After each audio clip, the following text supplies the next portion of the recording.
Welcome to our channel. Today we how to authenticate to Docker Hub for pulling images on VPS step by step clearly. Open your terminal or command line interface. Ensure Docker is installed on your VPS.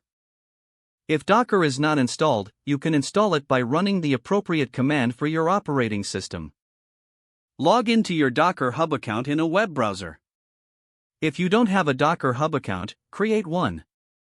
In the terminal, type the command to log into Docker Hub. The command is docker login. Press enter. You will be prompted to enter your Docker Hub username. Type your username and press enter. Next, you will be prompted to enter your password. Type your password and press enter. If your login is successful, you will see a message indicating that you are logged in. Now you can start pulling images from Docker Hub. To pull an image, type the command docker pull followed by the image name. For example, to pull the latest version of Jinx, type docker pull Jinx. Press enter. Docker will now download the specified image from Docker Hub. Once the download is complete, verify that the image is available by running Docker Images.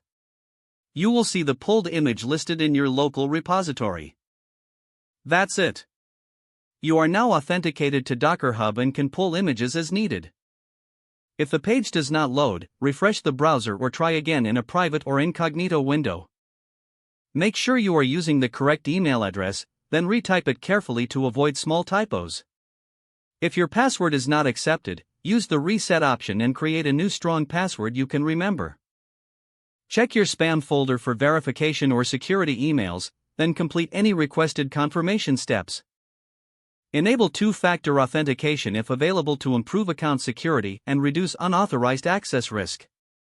After signing in, review your profile details so your contact information and settings are accurate and current. If you see an error message, note it down and try again after restarting your device and internet connection. Log out when you finish, especially on shared devices, to keep your account and payment information secure. If the page does not load, refresh the browser or try again in a private or incognito window. Don't forget to like this video and subscribe to our channel for more step-by-step tech guides.